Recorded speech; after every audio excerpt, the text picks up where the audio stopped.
feel safe and loved and empowered by my creator, by God himself, everything else is external to that. So I come from a position of security, but I also want to create that environment for other people. So when I walked into BeCollaboration and I found your what do you call them, the principles by which you operate, core values, core values, love it.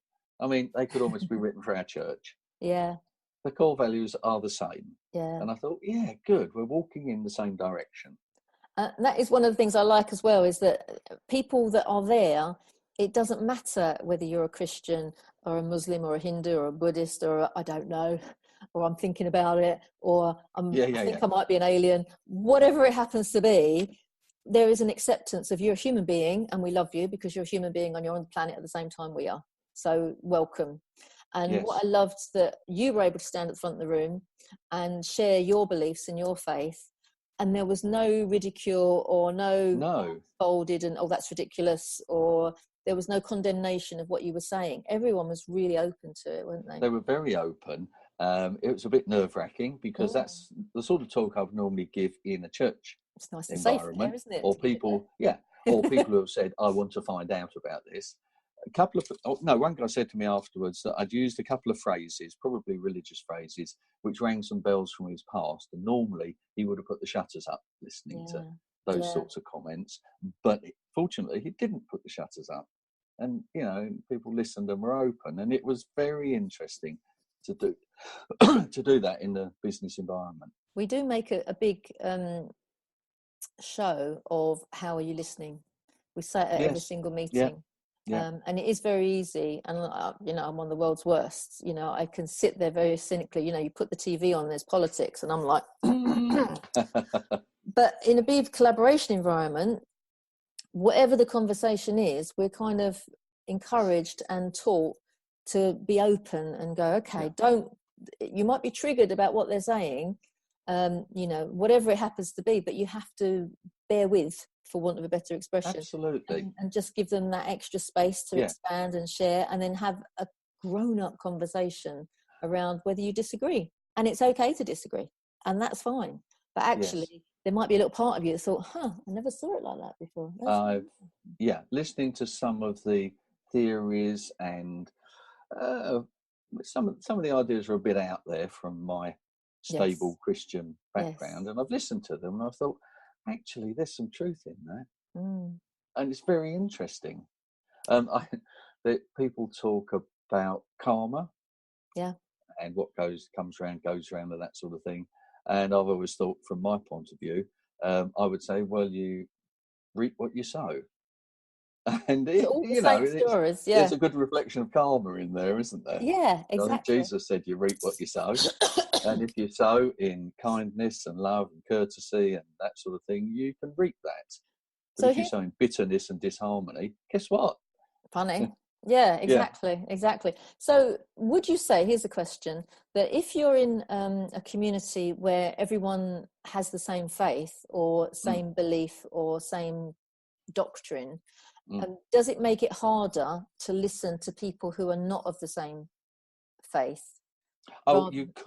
You could become blinkered, but I think during my Christian life, I've just made a point of not becoming isolated. I don't want to be a monk and go into my community and not understand the world around me. I suppose being in business locally and being in politics, that's kept me very well connected. And so, I'm more than content to sit with someone who is into Buddhism. A reflection. I chaired the Hertfordshire Religious Education Committee for a number of years, and there was a Buddhist member, and he was homosexual atheist Buddhist. Wow. I said, okay, how does that work? And he said, well, he felt rejected by the church because he was homosexual. And so he'd rejected God, so he was atheist. And in Buddhism, you don't have to have a belief in God. I didn't quite understand Buddhism. Okay, so, I disagree with him on many levels, but it wasn't an issue. Julian is a lovely man, He Yeah. took us to his Buddhist community. We ate their lovely food and had a meeting there. And I would just bless the guy. Yeah. Another situation, there was the British Atheist Society wanted to have formal representation on the religious education committee. And I fought that for a number of years, saying this is religious education, not atheist education. And I stood my ground. Eventually I got voted down and the guy joined the committee. Right. I went out of my way to be his friend. Yeah. I said, you realise it was me that was opposing you? I said, on principle, I think it's wrong that you're here. I said, but, you know, you live in the same town and I appreciate you. You're a human being. So I think my faith, I hope my faith is broad enough just to accept people where they are. I hope so. Well, the thing and, is, you if know, you can't, but we will disagree on some fundamentals. And if you can't meet people where they are, how can you possibly help them to move in the direction that you're at? Yeah. And one of our core values, that's the theory. Human being first. And I like that. Yeah. And I always say, I don't care whether you're, you know, Christian or atheist or black or white or male or female, short or fat, you know, whatever it happens to be, whatever difference we have is to celebrate the difference. And that's why I worry about the world that we're in today. Seems to be becoming more and more separate. It's polarized. Exactly. Yes. If we could, multiculturalism is a rather difficult one because it forces a political correct view of what good culture should be. But an honest acceptance and respect for other people and other faiths and respect differences. Yeah. Or allow people to have differences and respect them, then that's a better way to live than saying we should have some sort of grey mix of unbelief that everybody can subscribe to. Yeah, yeah. If that makes sense. So the multiculturalism agenda is a tricky one. Yeah. Let me illustrate it this way. I don't think the Hindus have got it right, but I went to India on holiday and they were celebrating the Holi festival. And so we went to their paint splashing celebration, bought some white pajamas, as you do, and went out in the street and danced and sang with them. And we just respected them as people. They were having a party, and we joined in their party. Yeah, and I came away with purple stain in my hair, and it was such a laugh. Yeah. Funniest thing was to see an Indian guy, mature Indian man, sitting on a costume horse, very patterned one, dancing around, and then his phone rang and he got his phone out of his pocket and stopped, resting on his horse while he had a chat with someone. It's quite surreal, isn't it? In that kind of... It was certainly surreal. But no, I don't think the Hindus have the answers to life and eternal life. I think their cultural system is up the wall with their caste system and that sort of thing.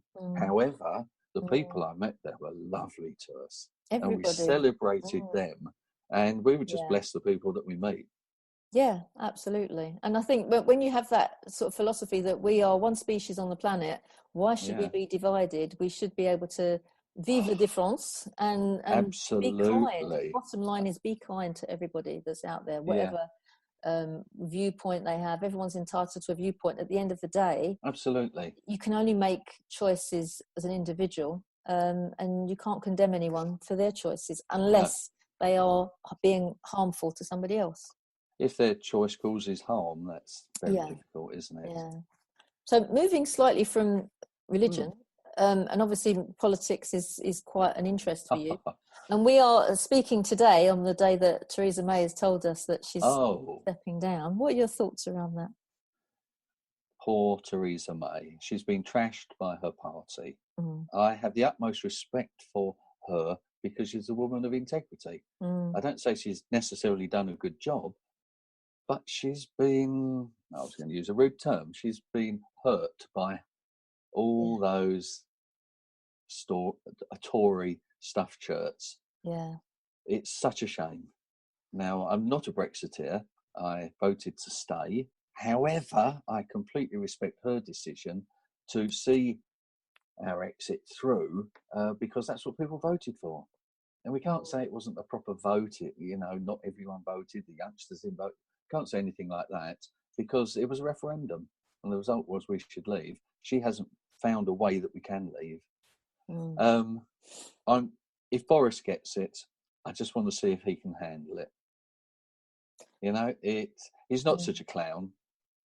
He may carry more people with him. He may be able to get a deal through. But poor old Theresa May, you know, when we reduce someone of her integrity and stature to tears in a news conference where she announces her departure, we haven't done a good thing. No. I think she was damned if she did and she was damned if she didn't. And I think poison chalice. Attacked her mercilessly. Yes. And I think her parting words of you have to compromise is, to my mind, that's where everyone has failed, because everyone is coming from a position of I'm right, you're wrong.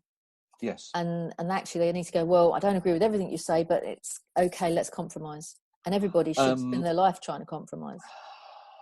Yes, absolutely. You can't, well, some things are right, some things are wrong, and with personal values you wouldn't compromise, but with something like that, with negotiations and trying to find a settlement, there's got to be compromise. She's had the most impossible job in the world. Yeah. So I'm pleased for her, actually, that she's put it down. Yeah. Because that'll lessen her pain. I just respect the woman. I think she's got integrity. Yeah, massively. Whatever politics you have to admire her for giving it a go, because it's probably the least wanted job in the world. I know there are people out there sort of baying for her blood and want to take that stand, but then they're not going to be able to make. I mean, who wants that job now? Really? Who would? Well, who's up for it? Why would you? And another fella. Why would you want? Why would you want that? Yeah, an impossible task. Crazy. Yes. So I think it's a great shame. I mean, there's a lot of Europe that I don't like, but when I was a counsellor, I was involved with adult care and health, and I saw a lot of poverty with elderly people, very close to the breadline, and this was ordinary retired people. Yeah. And I thought, if there's a drop in our economy, if we leave and say, right, we're off hard Brexit, we don't care what happens, and if we hit a big recession, vulnerable people will be hurt. And I didn't want to see that. And for that reason, I think we want stability more than we need national independence. And so I voted to stay. However, people voted to leave. And so we have to. I think there's probably good and bad on both sides. For my mind, knowing the power and the effect of collaboration, the thought of being separate, isolationism doesn't fit, does it? No, it really doesn't work for me. But I appreciate the people that wanted out have a different view. It's for our safety rather than, because there were too many people had too much control, and all the stories that go with that. And there was a lot of racism involved as well, though, unfortunately. All sorts of things going on. But it just, for me, collaboration has to be the centre of everything, because if people understand, and to do collaboration effectively, you have to leave your ego at the door. So if you're going to be collaborating, the solution, you're looking at solution-focused ideas rather than this is what I think, I'm right, you're wrong. So that's not collaboration anyway. So if the politicians were able to look at collaboration as in let's find the solution rather than standing their ground and digging their heels in and trying to make a name for themselves because of their ego, if they were to go, right, forget me, forget everything else, what's the best thing for this country? Yes.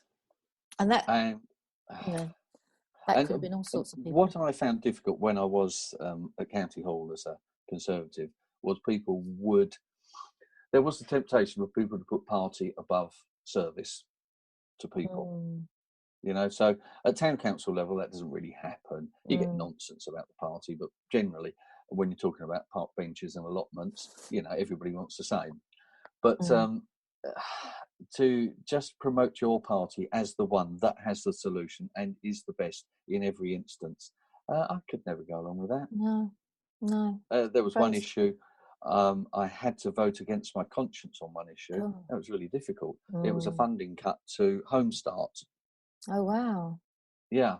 And I got the executive member up against the wall and I fired stuff at him. But because I was whipped by the party, I had to vote on that. Now, I had to make a value decision. If I were to rebel on, that was a minor funding issue. And I thought, actually, I can have more influence